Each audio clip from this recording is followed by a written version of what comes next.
বন্ধুরা, বিষ্ণুপুরে আমি বাঙালি রেস্টুরেন্ট। তো আজকে আমরা চলে এসেছি রেস্টুরেন্টে। তো এই দেখো রেস্টুরেন্টটা একবার দেখো, কত সুন্দর সাজানো। এটা ফেমাস একদম, খুব সুন্দর করে সাজানো রেস্টুরেন্টটা।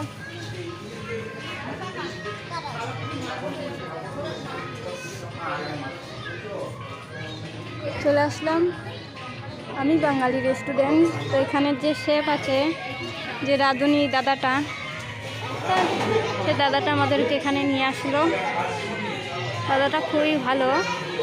তো যাই হোক, দাদাটাকে আমি পরে দেখাচ্ছি। সে এখন ওই রান্নার ওখানে আছে। আপাতত আমরা একটু বসি, তারপর দেখা যাবে।